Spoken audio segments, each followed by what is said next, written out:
Welcome to Cut the COVID Prep Part 66. How to convince people to get vaccinated. So, Australia is a very highly vaccinated country. 90, link below, 97% of the population 16 and older got vaccinated the first time. Second jab, 95.8%. And third and fourth jabs available as well. The fourth jab is only 23.9% of the population. It's barely growing from a week to week basis. So, despite 97, 96% of the population having had their first or second vaccination, less than a quarter of the 16 plus population is vaccinated with the fourth shot, with the latest booster. Of the 0 plus of the whole population, it's 19.2%. You read in the mainstream news every now and then that government officials are disappointed with the low uptake of the latest booster. And what could the reasons be? Oh, those anti-vaxxers. I personally think that being called an anti-vaxxer is a compliment, but anyway, those anti-vaxxers, they are. It's misinformation that keeps them from getting vaccinated.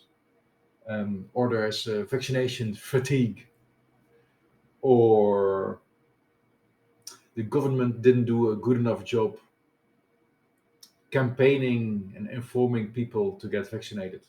So they should increase their efforts.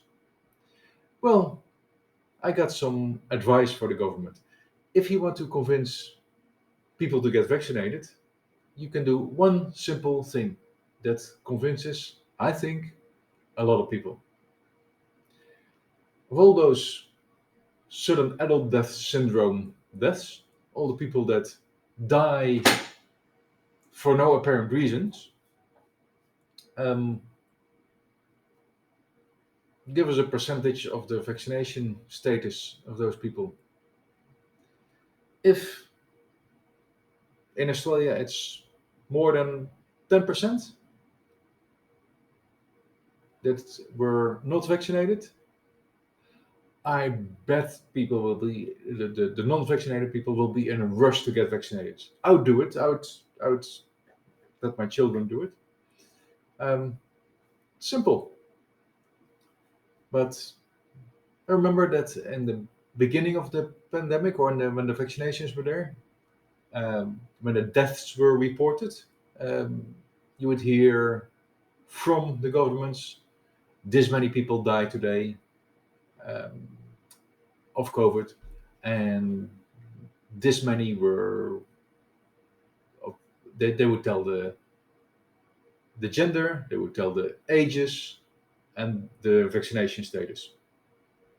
But now, with people dying suddenly without any apparent cause, or like heart failure, but don't know related to what, it's private. It's personal information. We cannot comment on the vaccination status. You know what? Redact a bit. No, ask Pfizer how to do it. Redact that information, and just on aggregate of all the people that died spontaneously, show the vaccination status. And if more than 10% of the people in Australia that die all of a sudden are not vaccinated, I bet the non-vaccinated will be in rush to get vaccinated. That's all I have to say on YouTube. More on Substack. See you next time.